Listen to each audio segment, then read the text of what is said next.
Hello everybody, JGC Anime, welcome back to another review where today we are going to be reviewing Date Alive.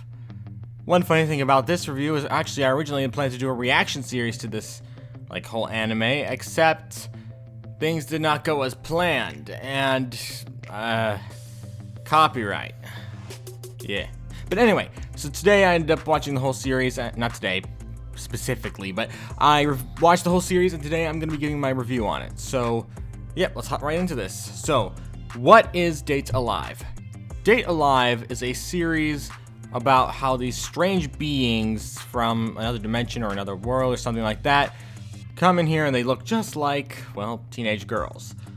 And they ended up getting this guy called Shido to, they got him to get together with these girls by dating them, going on dates with them, and getting them to fall in love with him to the point where they actually kiss him, and because of his ability can drain their magic or whatever the heck they use.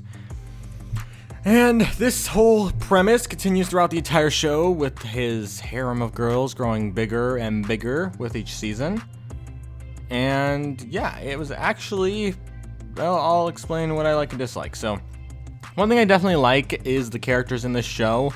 A lot of them are really likable. There are a few that kind of feel like you're generic, don't really need to be there characters that do grow and become better characters. But overall, it really could have been better. There were a lot of characters I generally thought were pretty useless, and once they had their whole story, they were gone. This made things a lot less fun with some of these characters, and it really made things kind of awkward when I was around these characters thinking, oh yeah, I forgot they were there. So, I definitely enjoy the characters a lot, but I also dislike a couple of the characters and how some of them don't really become relevant. And even the ones I think are probably the most interesting characters, they usually don't get much development. Overall, it has its ups and downs. So if I had to go into spoiler-free thoughts on this, I'd probably say that it's interesting, to say the least. A lot of really interesting characters, a lot of interesting stories. And while everything could have been, better paced, the action was a little on the downside. It definitely felt like it was a little bit better than Black Clover's action. Don't think I'm hating on Black Clover.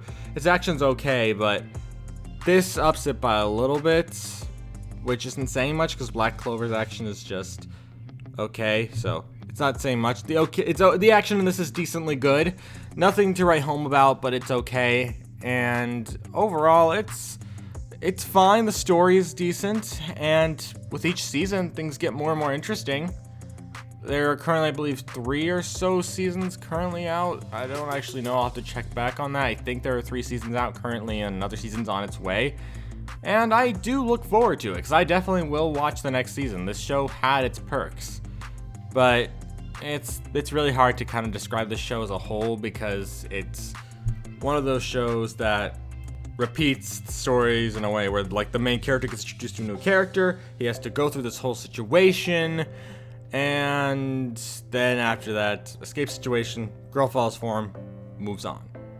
That's basically how the story kind of repeats itself over and over again throughout the entire show. I mean, I don't hate it. Each storyline he goes through is generally pretty interesting. There is even one girl in it who he hasn't won over yet. In a way, I guess he could have or has, but she hasn't, been with him like everyone else has. So that's definitely interesting. But I can't really go into much detail because, again, this is meant to be spoiler-free, so it's not as easy to go into as much detail, and even saying going into detail is kind of pushing it because I can't really go into too much detail on this show. But I'll try in the spoiler section, which, by the way, we're about to enter the spoiler section. Here's a timestamp to when the spoiler section is over and we reach the conclusion where I give my final decision. If you want to watch that, if you want to skip to that, and you want to avoid any spoilers, be my guest. But yeah, let's hop right into the spoiler section. I'm going to count down from 5. 5, 4, 3, 2, 1. So, there were 2 stories in this show that definitely stood out to me the most. One would definitely be the story about this one girl, I can't remember her name. I don't remember almost any of the characters' names. but it has been at least like a few months since I watched the show. But I still remember a lot of the storylines, just the names, because I can only remember Shido and Toka, who was the first girl he wins over. And the two storylines I'd have to say are the best would definitely be the one girl with the like mind control voice. I definitely think it's interesting how in order for Shido to get close to her, he has to like gender swap, which I thought was funny at the start, but after that they would just kept bringing it back over and over and over. And honestly, I wish that it stopped the gender bend thing after that one storyline, because I really didn't care. It was funny that one time, but after that, it just wasn't funny anymore. But still, I thought that storyline was both terrifying and harsh to sit through, just because all these characters who we've grown to know are all just turning against our main character, who isn't affected by this at all. I think there was a reason, I just don't remember what reason. But it does lead into this story arc does just transfer over to a whole new story, with Toka being overwhelmed by the agony of losing Shido, where he almost dies and gets turned into a demon person. I didn't entirely understand that, but I rolled with it, since this is one of those animes where I rolled with it. There are some animes where something's just way too out of disbelief for me to say. I just have to say, no, this is just, no, this is not believable at all. But this show, I like to suspend my disbelief, since we already done it this far. Might as well just keep doing it. And overall, the story arc wasn't that bad. I definitely enjoyed it. I think it was season 2 story arc. And season 1 story arc wasn't the worst either. It could have been better, but it was fine.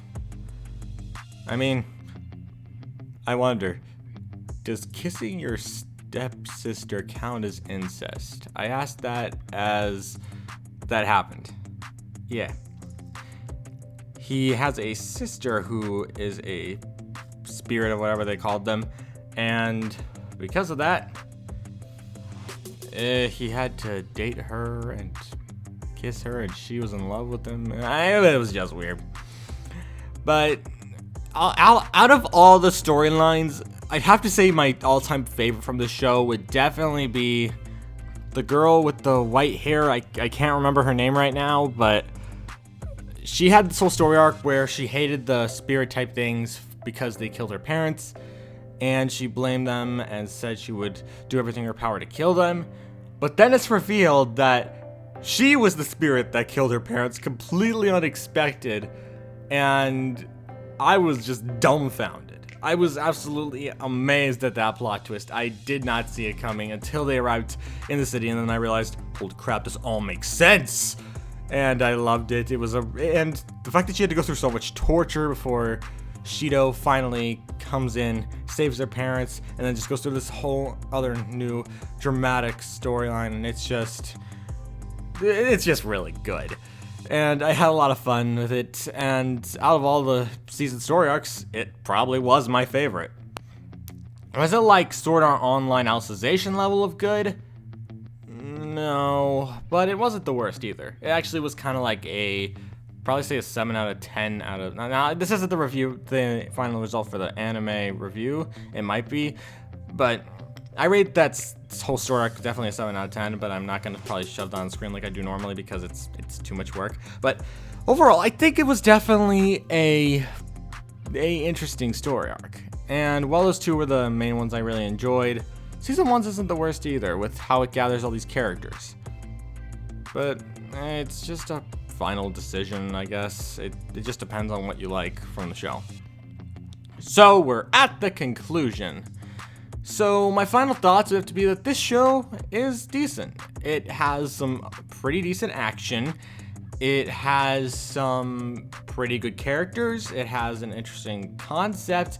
And while it definitely lacks in a few areas, such as the ability of heavy plot development, since it seems like every single time something heavy happens, everything just goes back to normal by the next story. It has its charm. It definitely is a fun little series. So I think I'll rate this series a 7 out of 10. It had its good parts, its bad parts, but overall it was still really enjoyable, and I look forward to future seasons, and would recommend it to anime goers just looking around to have a fun little anime. It's not the best thing I've seen, but it was definitely a fun little anime that I definitely would recommend, and I'll probably watch every new season that comes out. And that's all I can say for this show. I'm JGC Anime, and I thank you all for listening to my ramble. Peace!